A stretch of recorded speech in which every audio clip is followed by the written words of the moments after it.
What if the real risk isn't having a mortgage? What if we've all been focused on the wrong thing? Peace of mind is a thing. It feels good when the debt is gone. I get it. That doesn't mean that the expense stops. Just because the home is paid off doesn't mean you have a vehicle that is leverageable. And again, using this scenario with John, at age 40, his ability to qualify for a line of credit or just, again, access to the growth in his home, assuming that there's some growth in his home, it may be a little bit easier. Why? Because he still has his 40-hour-a-week job. He's in a better position financially and I guess credit from a credit worthiness perspective versus once you hit retirement age, your ability to be able to qualify for some of these things is impacted, and the cash flow that you have to be able to use different strategies to address the line of credit is different as well. So even paid off home has risk. You've got the property taxes, maintenance, and the issue with having dead equity, not having access to your equity. And again, is that peace of mind actually riskier? Because again, you cannot access the equity inside of your home without getting permission from a bank, which requires those areas of DTI and credit approval. And again, when emergencies occur, you need access to liquidity when you need access to liquidity. It's not, oh, let's go through this 30-day process with this bank so that I can access some of this home that I've had paid off for the last 18 or 10 years or whatever the time frame would be. And again, God forbid something happens. Are you able to pivot? Are you able to make adjustments? Are you able to take action, or do you have to ask permission? And does it truly provide income? Meaning, is a paid off home producing income for you? Is a paid off home adding to your ability to be able to make ends meet? My point into that is you can be debt free and broke at the same time. Yep. So the objective is, how can I take this asset, put it in a position so that it can generate income for me as well? What's the responsible path forward? And let's be clear, John is not being reckless. The purpose, the whole point in paying off that home or paying off your home early is safety. It's feeling safe. It's feeling, again, weight is removed. I can sleep well at night. And so my question to you is, what if there was a way to achieve both? Meaning, you can have the liquidity you need as well as, you can generate and build the wealth that you need as well as doing it in a safe fashion. Can you accomplish both? On this channel, we focus heavy on the and. So it's not just, hey, I'm relieving this emotional burden versus, hey, I'm missing the opportunity on $200,000 inside of my portfolio. What if there was an opportunity to do both? And so most decisions aren't based on numbers. Again, they're based on, I've had this conversation so many times, and I don't mean to be disrespectful, but I think it comes off that way. Because when I ask, okay, let's say you've paid off your home. It's now done. What was accomplished? And I don't mean the obvious, like, hey, I no longer have a mortgage payment, so now that the mortgage payment is no longer due. I get that. I'm saying, how is your financial picture better? Because again, you can be debt-free, no mortgage payment, and broke, not enough to be able to sustain my lifestyle at the same time. Okay, this is the one thing I will answer for you that I feel like is a great argument for paying off your home early. And it is the fear that if your income stops for whatever reason, that you cannot pay your mortgage, even if you paid for 20 years on this mortgage, that 28 years on this mortgage, you then can't make the payments for 4, 6, 8 months because you have lost your income. Now you've lost your house. This is crazy. It's a crazy risk and a legit fear. So I hear people when they say, this is why you want to get out from underneath it as fast as possible, because it almost feels like the game is rigged against us and they want to take it away from us. Well, welcome back to the HEA, HEI, and reverse mortgage conversation, by the way. Just put a pin every time that comes up, because I hope people get super educated on these products and how predatory they are. But here's the thing, Crazy. sweetheart. Go ahead. I'm sorry. No, I was just saying it's crazy, but that's the argument. And I hear people when they say it, it is completely a fear that is completely valid. And that's where time matters. That's where this is an and discussion, because to your point, my fear is I've been paying 20 years into this mortgage and something happens.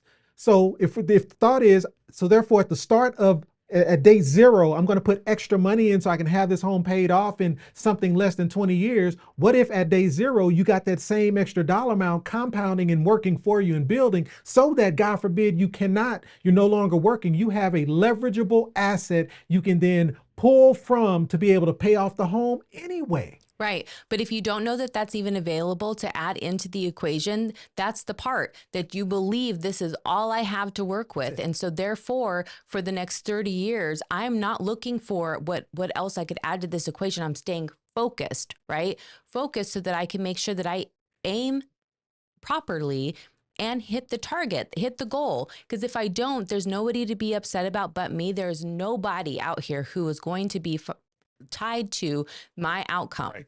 So the emotion versus math, and again, from my perspective, this is an and discussion. But what's the price tag on peace of mind? And again, it varies from person to person. And to put it in simplified terms, the original mortgage, $300,000, $1,600 a month, going out 30 years, you would have paid $579,000. That's $279,000 in interest paid. We have been conditioned to believe that we've got to beat the bank. And so rather than pay the bank that $279,000, I want to take my extra money, put it inside of my mortgage. And now the interest that I would have paid compared to the interest that I actually paid, there's a difference of $124K. Let's reframe the conversation though. Would you pay the bank $279,000 to make $800,000? That's kind of what we're saying here. Right. If you take that extra $500 and put it in a vehicle that can work for you, we're not talking about paying off the home. We're talking about generating and building wealth. Would you give the bank $279,000 so that you can receive $800,000? Think about it, because that in essence is the conversation that we want to have. Because to me, when you reframe the mathematical equation, the emotion shifts. Wait a minute, you're telling me avoiding paying $124,000 causes me to lose the ability to make $800,000? Why would I do that? But that's what's happening when we don't fully peel back the layers and do the full math. And for instance, yes, it's a mortgage, yes, it's a home loan, but can this home be adjusted such that it becomes a leverageable asset? We do this everywhere.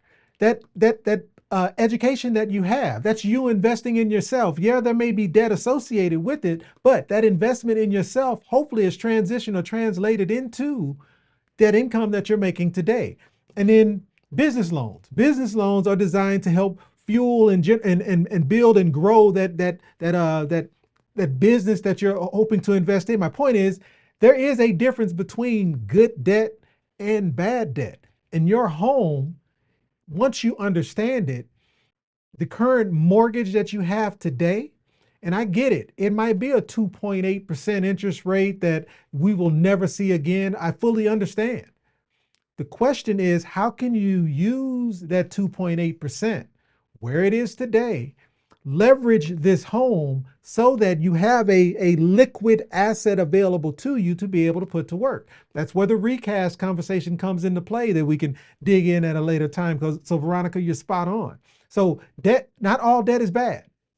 Understanding how to use that debt is important. And what if the risk isn't having a mortgage? What if we've just been all focused on the wrong thing in general? And so the question is, are we inheriting a peaceful illusion? Peace of mind is not the same as financial flexibility. I go back to, you can be debt-free and broke at the same time.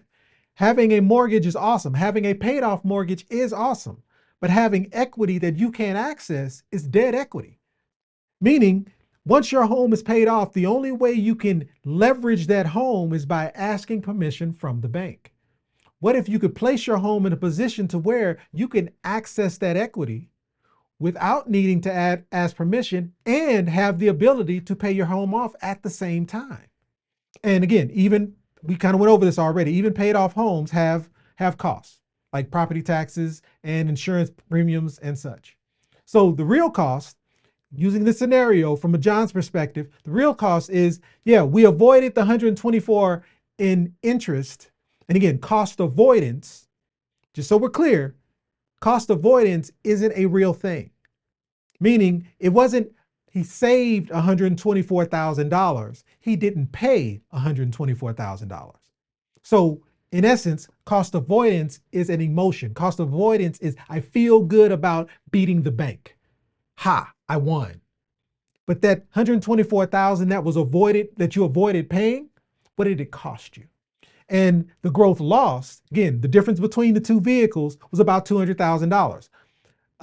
Putting that extra dollar amount into the mortgage and avoiding not paying 124 translated into a loss in total, just using regular traditional investment vehicles, of a difference of about 200,000.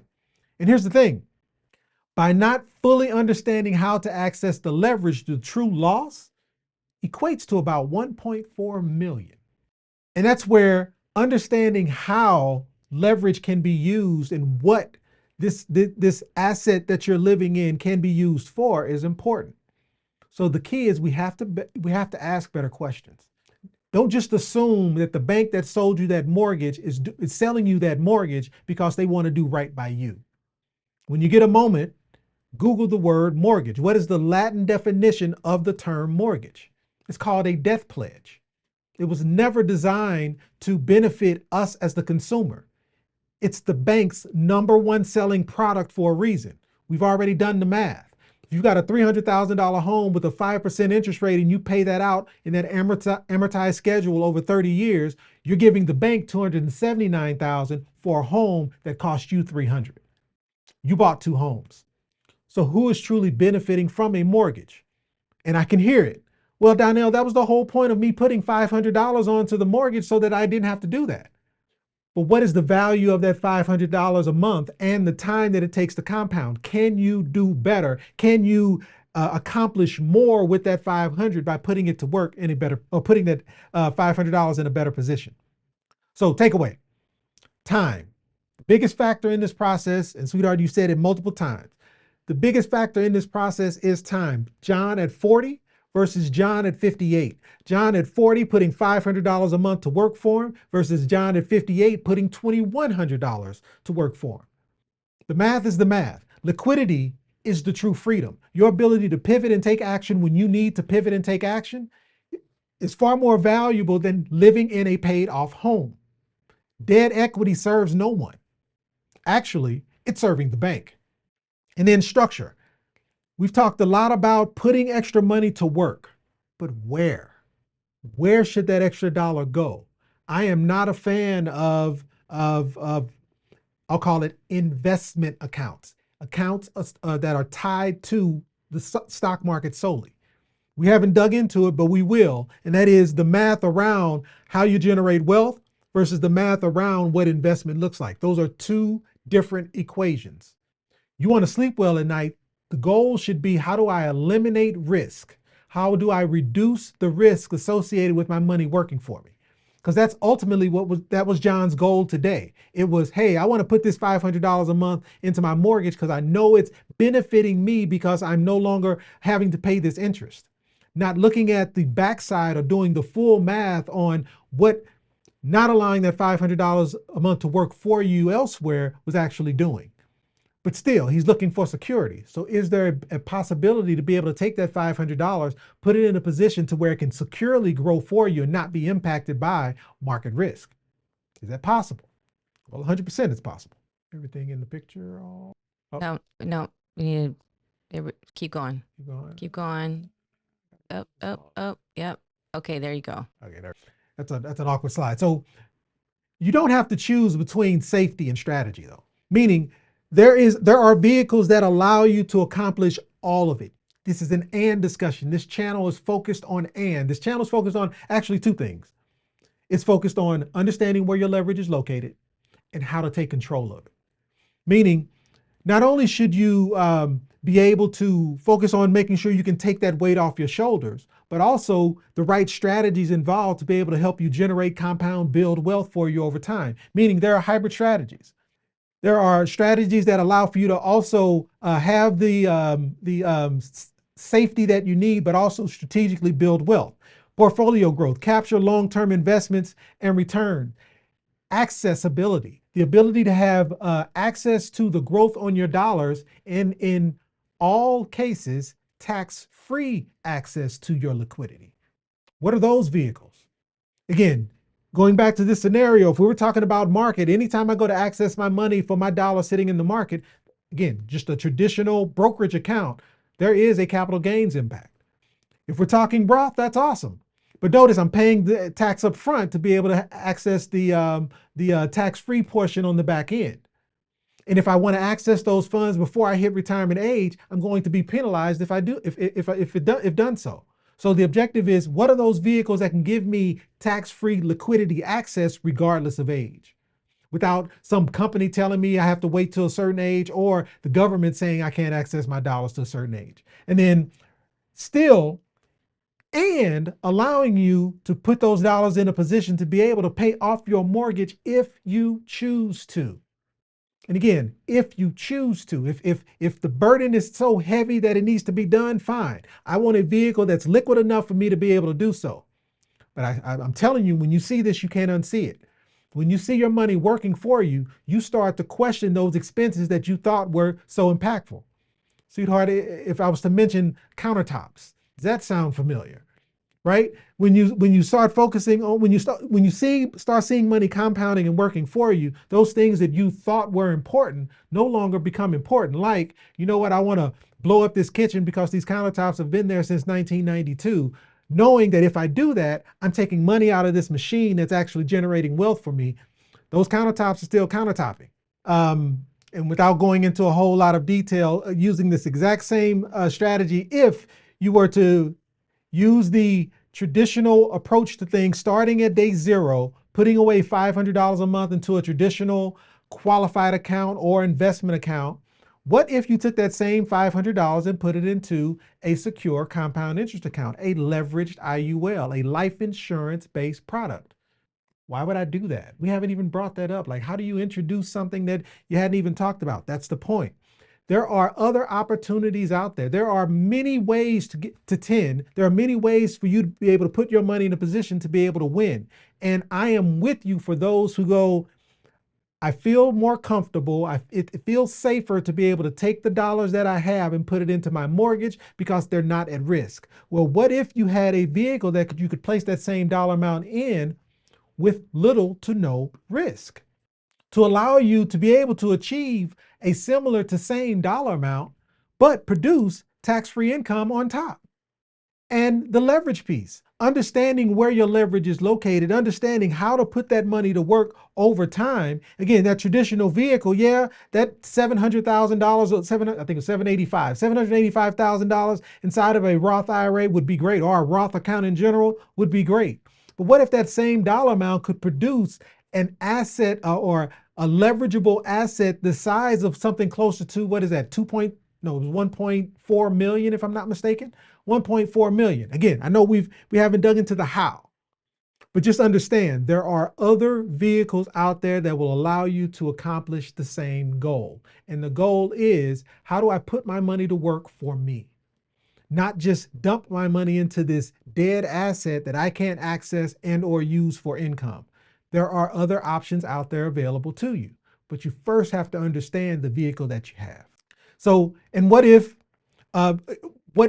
we applied that same thought process to starting later, meaning starting at, year 18, and inside of a traditional account like a normal investment account, or even a Roth-based account, versus a liquid, properly designed cash value life insurance-based product. Again, the dollar amounts are similar, but the true value of the asset, again, a life insurance-based product, the true value of this asset when you add in the death benefit is something totally different. And this is starting 18 years later. This is not, this is taking that 2110, I think it was the dollar amount, 2110 a month, and getting that money compounding. What would it look like? Again, the difference between these two,